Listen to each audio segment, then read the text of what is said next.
dealing with the puzzle of trying to figure out a fruity cocktail option. Like I did the chocolatey one.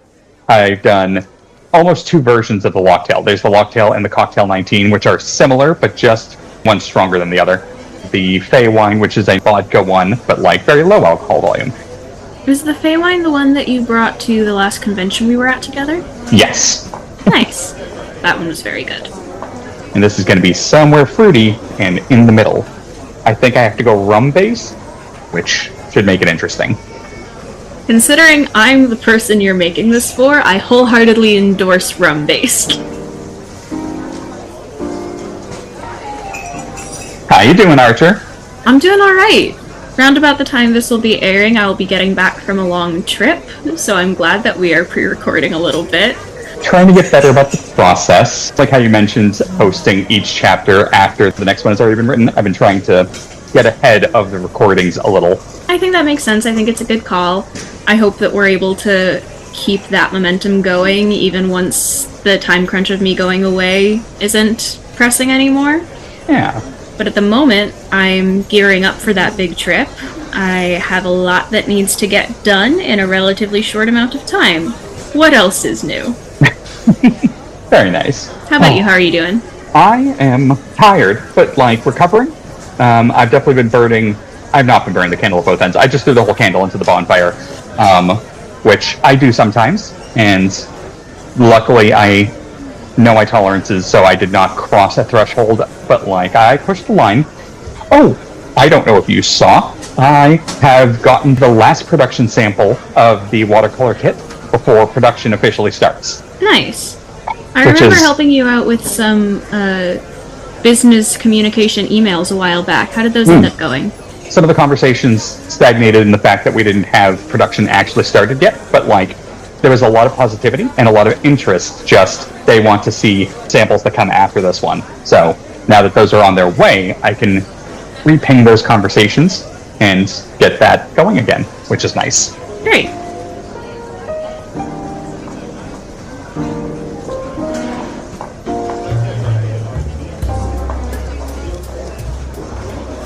We are here to do our second retrospective. Yeah, I do not envy you having to edit our conversations. We get off the rails so frequently. Yeah, but I've never heard anyone complain about it. Well, the only reviews I read of the podcast are the ones my mother texts me, so I don't think she's gonna complain about hearing me talk more. I think people hear us talk plenty. It is really hard to edit without recall. I've gotten much better at note-taking while in the process, especially what the opening and closing line is of a specific topic. So that way, if I need to change the order of things for the actual discussion to be more linear for the listener, I can have easy intro outros of like transition concepts, and it has saved my butt a couple times. Like the plot note cards that I use for writing. Actually, probably, yeah. Let's talk about Kat, the tattoo artist. The amount of invisible work that has to happen for the creative thing to be showcased can complicate the artistic process. Yeah. And I think social media has made a really toxic norm out of trying to make that seem effortless, and I hate it. I think it's a really double-edged sword, especially on social media, of wanting to put out finished, shiny things, and then also the trend of, like, process videos, but the process videos are also finished, shiny things. Yeah. And, like, I feel like process videos originally started as a way to keep people informed about, like, what you were doing and where you were and what was going on. Like, I sometimes post pictures or videos of me working on a cosplay while it's in progress and it doesn't look like anything yet. Just being like, hey guys, I promise I am actually working on this thing. It just takes a while and most of it's not that glamorous. And then it turned into another different lucrative thing of making like aesthetic process videos and like packing orders and stuff like that. And just kind of sucks some of the joy out of it.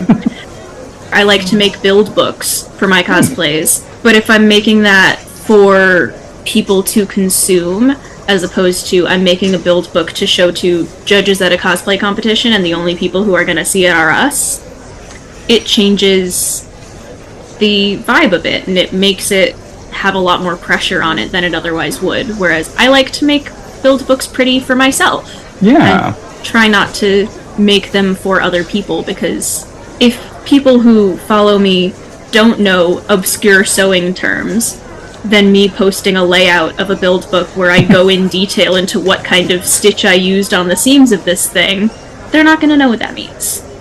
I kind of feel like I could trace this back to, like, the evolution of cooking shows. Like, Julia Childs famously just wanted people to know how to cook. So everything was step-by-step process. Here's the pitfalls, here's the things. If there was an error, it just got incorporated, and she would just roll with it. Then it became a more glamorized thing where, like, half of the cooking videos that exist, unless you have specialized equipment or know what steps they're not saying out loud, you're not going to be able to accomplish the same thing. It's a showcase now and not a lesson. Yeah. And I think it's just replicated in every other form of output. I know that, like, for the arts that I do, it's become very frustrating that you can't just be good at one thing. You have to be good at a bunch of other things. I can't imagine how infuriating it is for, like, tattoo artists, or I've seen hairdressers complain about it too. Like, you won't get clients unless you go viral. I'm very bad at managing my, like, I post the work that's good. I don't really show much process. Sometimes I'll do one as, like, a test, but it has definitely not been my priority. It might be a business model logic where everyone thinks that the internet is the only path to marketing now. Yeah. And I'm sure it affects how much work I get, but I don't know if it really does, because I'm getting connections elsewhere that are making work come in. I know that I enjoy seeing whatever you post. I think I've noticed when you post in process shot, it's of a work you're doing of a friend.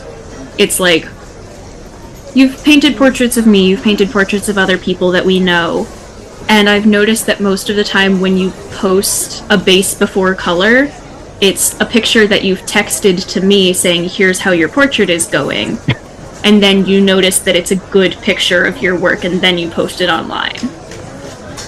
Yeah, it's an afterthought more than a thought.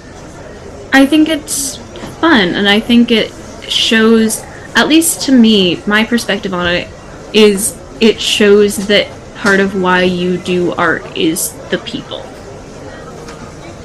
I'm gonna get all cry. That's not... I wasn't ready for that. Like, when you post an in-progress shot of a portrait you're painting of me, I get all glowy inside, because that's you putting, like, a tangible image of our friendship up for the world to see, and that makes me really happy, and I'm sure it does for everybody else, too. So it really, like, shines a light on you make art for the people around you. I'm having a lot of feelings and I don't have the words at the moment, but I'm glad that there is a positive association with the way I've chosen what I share and how and why. Also, unintentionally, it's a good marketing tactic. If you post an in-progress shot of, like, a fox painting that has nothing to do with any specific person, it's beautiful, and some of your close friends will repost it because they want to shine a light on what you're doing. But if it's somebody who doesn't regularly repost your work, if you post an in-progress shot of a portrait of them, they're more likely to repost it and get their followers' attention on you.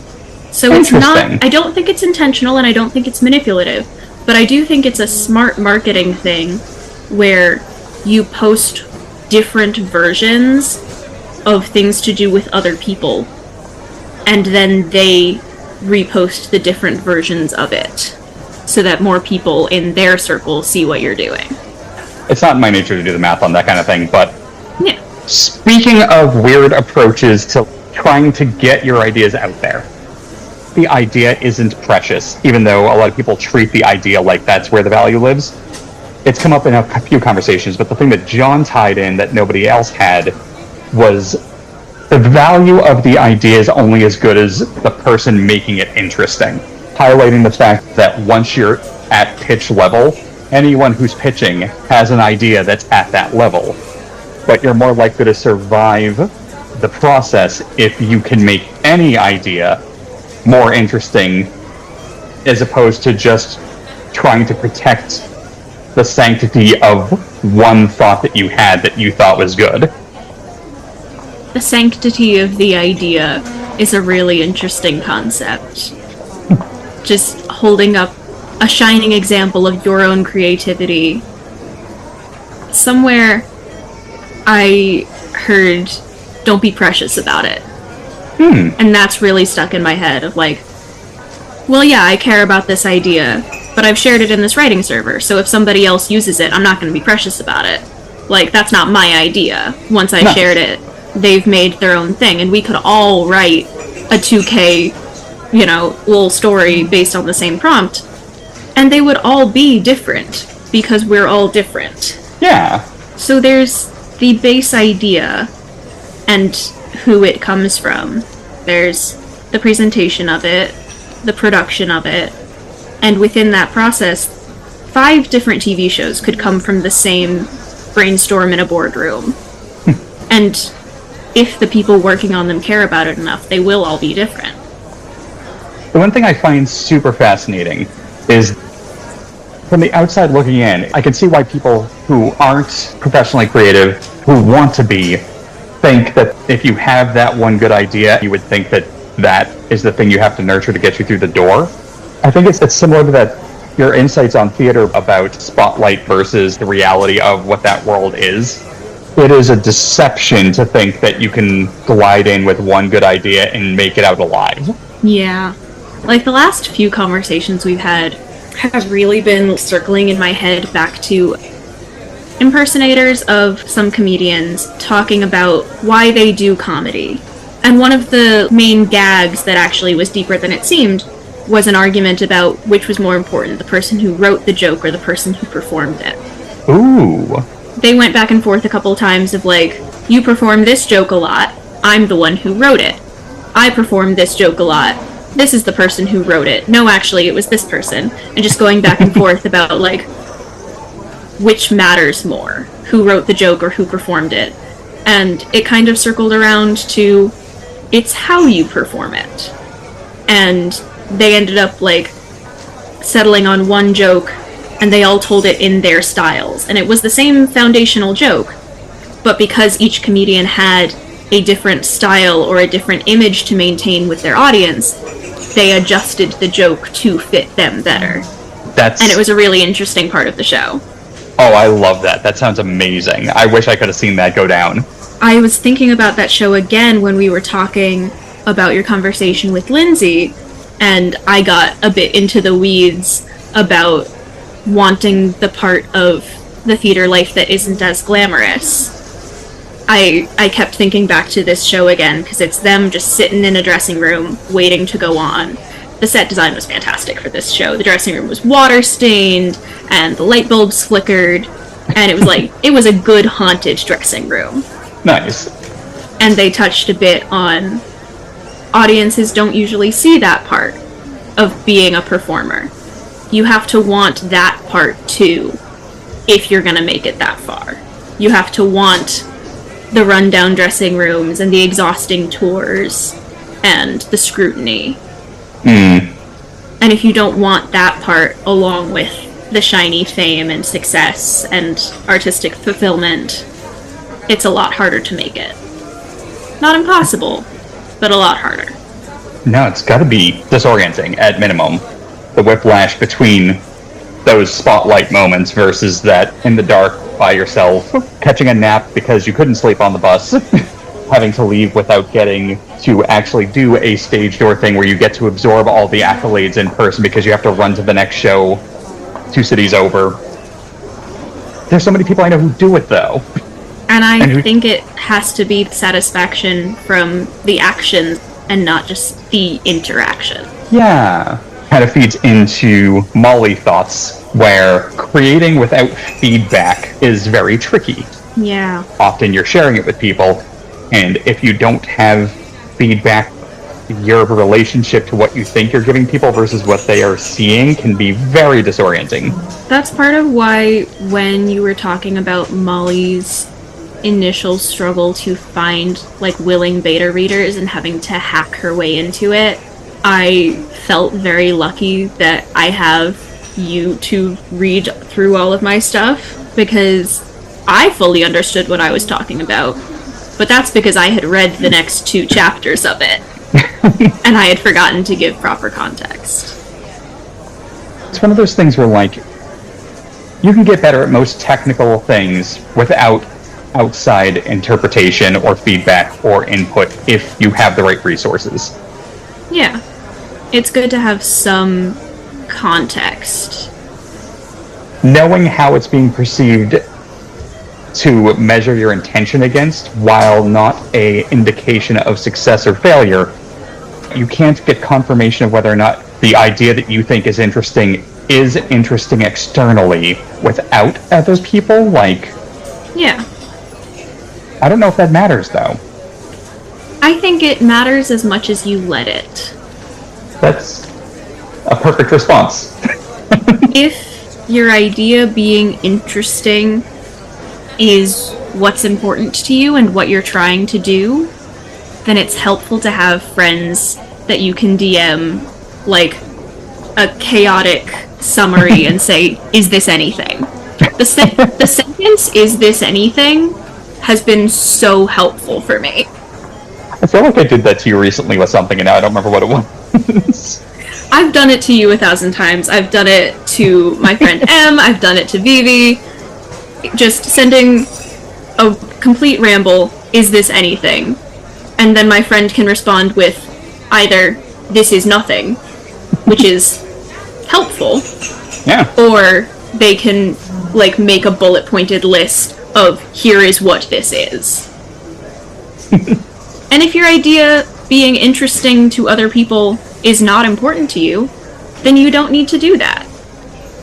True. I guess I'm still caught up on that line between having to market your creativity in some way, shape, or form, even if it's just as sharing it to people, and like now everything's filtered through click metrics and like how many people like it. I don't know. Ah, the evils of capitalism.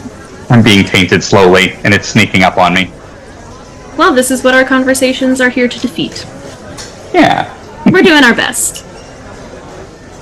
So, aside from feedback purposes, Lindsay's discussion sort of leaned more community, bouncing ideas off other people, working with other people, and getting their specialities involved in your projects. Do you have any personal experience lately? I was tapped to act in my friend's senior thesis, and it was less an amalgamation of like getting a bunch of people who are good at different things, and it was more my friend getting people that she knew were good actors and that she knew she could trust, and all putting them on stage together. And we did not have any rehearsal. It was a reading of the play. We were all sitting down and we had the scripts in our lap. But I went up to her beforehand and I asked, we're not half-assing this, right? Because in, previous experiences with doing readings, the director, the playwright has said, you're going to be sitting, it's chill, don't go full out on, like, the aggressive parts. Don't fake sob when your character cries. Just, like, take it easy. And I just knew in my soul, based on the fact that I was cast, the fact that a couple of my other friends had been cast, and just what I know of the friend who wrote the play, like, she doesn't want us to do that. She wants us to go balls to the wall insane. Heck yeah. And so we ended up just having so much fun getting to scream and go fully crazy. And it wasn't a, like, super spy team where everybody has one job, but it was a good example of my friend choosing the people she knew would understand what she was going for. Gotcha. No, that sounds like an ideal situation to be tossed into without any prep. I mean, I knew that I was going to be in her thesis from basically when she started writing it, because she asked me, like, hey, if I put this on, would you be in it? And I said, yes, absolutely. I just didn't get the script until a couple days beforehand. Gotcha. And I had so much fun, and I am still so, like, I still grin and glow a little bit inside when I think about it, because this is my really good friend whom I love and admire and respect, and she trusted me to be her main character in her thesis. Yeah. And that's a big deal. No, that's fantastic. What about you? Do you have experience with, like, collaborative, creative communities like that and stuff? I don't get as much of this interconnectivity, but working with George on the comics was really good for, like, bouncing ideas back and forth. I'm not often leading the teams. I'm often being brought in to do work for someone else, so I just worked on Lauren's book cover. I have a couple other, like, little projects that I've been doing. But no, most of my team building has been through D&D, playing and games and stuff, so I do have some exposure to it, just inconsequential exposure. I wouldn't say it's inconsequential. You putting D&D groups together is how I have a job right now. I mean, I'm not going into it with an outcome in mind. Like, it's not moving any project forward specifically at the moment. Although I guess with Cobblestone on the table, like, maybe that changes how that happens going forward. Maybe. Who knows? Who knows? Speaking of, I should get to that big adult job.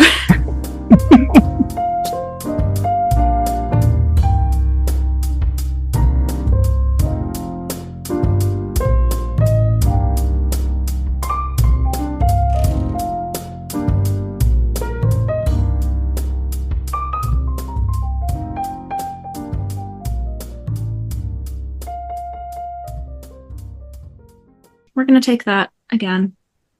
Oh, actually, how you doing? Oh, sorry.